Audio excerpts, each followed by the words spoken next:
Richard! That damn woman. I'll strangle her. What?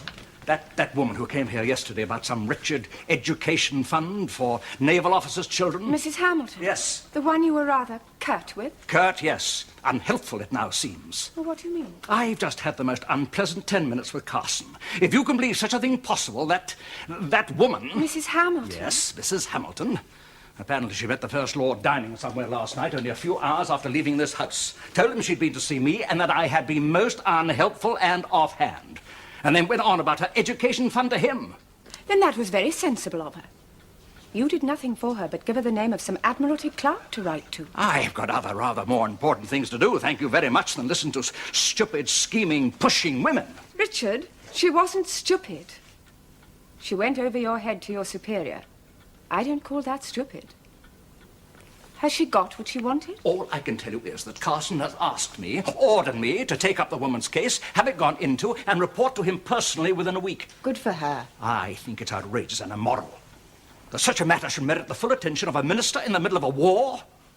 The seas infested by U-boats, merchant shipping going to the bottom every hour, the day and night. Who the hell does he think she is? She must have appealed to him somehow. Yes, well, I'll tell you who she is. If it interests you, it explains quite a lot. Oh? Steele told me as I was leaving. Her father-in-law happens to be the second cousin of Admiral Beatty's. So that's it? Yes, and I object most strongly that any woman can go behind my back to Sir Edward Carson and accuse me of being unhelpful and offhand. But, Richard, you were. What? Unhelpful and offhand. Are you taking her part? This creature who comes barging in here and... what is it, Hudson? Mrs. Hamilton is here to see you, sir, if you're available. No, I am not. Yes, you are. You must be, Richard. Be sensible. Shall I show the lady in, madam? You can't send her away. Very well, Hudson. Show her in, please. My God, she's got a nerve. Yes, she has. Mrs. Hamilton. Mr. Bellamy, you must forgive me coming back so soon, just when you thought you'd seen the last of me. Not at all. Mrs. Bellamy. If you'll excuse me, I'll go to my room and write some letters while you talk to my father-in-law. Won't you sit down, Mrs. Hamilton? Thank you. Well? I've come to apologize. Oh. I was very distressed when I left your house yesterday and rather angry, and I'm awfully sorry, but you see, this education scheme is terribly important to me. Oh, and not so much for my own children. Michael, my eldest, is already serving as a midshipman, and my other two children's fees are paid for by their grandfather. Oh, but there are so many deserving cases. I am well aware of the merits of your scheme, Mrs. Hamilton. Furthermore, I have been instructed by the First Lord to give you all the assistance I can, which I will do. But what I object to most strongly is your choosing to go to Sir Edward Carson behind my back and accuse me of being unhelpful and offhand. That is what I've come to see you about, to apologize. It was a wretched thing to do, only I was so angry and frustrated. Oh, you don't have to be now. After all, you've got what you wanted. Yes. But it was an unfair way of getting help. I am deeply ashamed, and I do ask you to forgive me. Please, Mr. Bellamy. Well, there's nothing to forgive. I shall look into your scheme and report to my chief as directed. That is kind. The committee will be so grateful when I tell them. Who are the members of your committee? Oh, we're just a handful of jolly Navy widows, all living more or less round Inverness. Oh, but the scheme is to operate throughout the service. You are war widows? Yes. All of you? Yes, that's right, all of us. Honor Wedderburn and I started it. Her husband went down in the Monmouth with Charles. Honor and I became great friends, and we decided that we wanted to do something that our husbands would have approved of. A sort of memorial to them. Well, I must go now. I have to catch the night train back. It was just to say how sorry I am to have made such a fuss. Please try to understand and forgive me. Yes, of course. I'll ring. Education, of course, is Very, very important. And I'll give your scheme my fullest attention. I can assure you of that. Thank you. Perhaps when you're next in London, you would care to ring me at the Admiralty, and I'll very pleased to give you a report.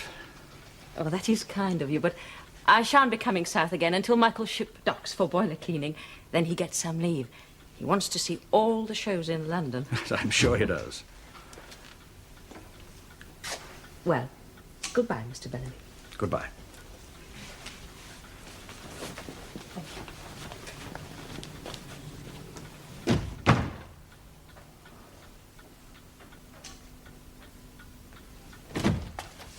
That was a short visit. She only came to apologize. What for? Telling tales about me to the First Lord. That was very brave of her, To tell tales? to come and apologize. Oh, it's the least you could do. I liked her. Did you? Yes. Well, she's going back to Scotland tonight, so we shan't be troubled again, thank God. Do you really mean that?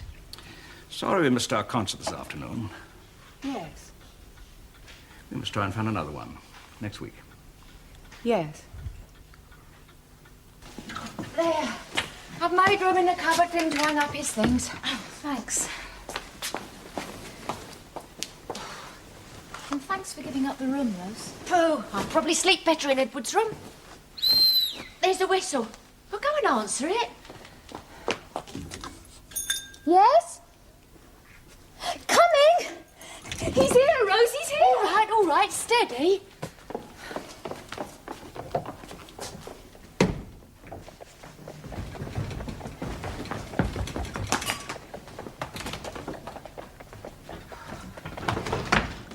Eddie. What's it, Daisy? Oh, well, we'll go through and have our tea. Bring your cup through when you're done, Edward. Hello, Edward. Oh. Have a good journey. Yes, thanks, Rose. Look, I'll see you all in a tick, eh? Well, you all right, then? Yes, thanks. Eddie, I can't hardly believe it. I've got a whole fortnight off, I have. Well, we'll have to go out and have some fun together, eh? Eddie!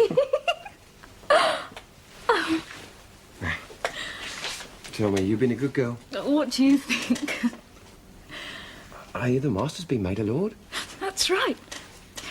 We're having a celebration in the servants' hall tonight to welcome in the new year and you being back on leave.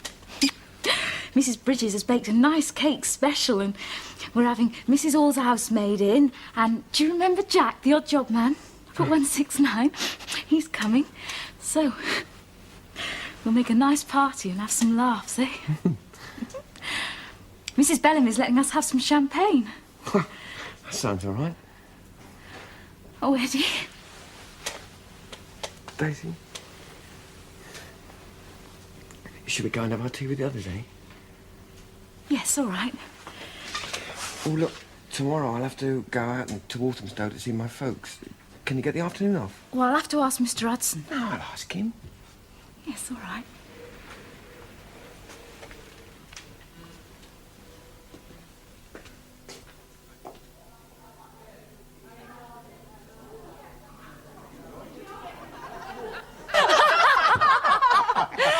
And you remember Owen Bay? Ruby got a wasp in her bloomers and Mrs. Bridges fell in and nearly drowned. What's the time? Oh, 7 minutes to midnight, if my watch is correct. Late already. Nearly 1917. Oh, we mustn't miss... pardon me. We mustn't miss the new year coming. Let me give you a drop more, Mrs. Oh, Bridges. do you know now? You'll have me half seas over. Ladies and gentlemen, I want you all to raise your glasses to our returning hero, Edward. Welcome home, my boy. Welcome home. Speech. Come on, a wee speech. Yes. Mr. Hudson, Mrs. Bridges, Daisy.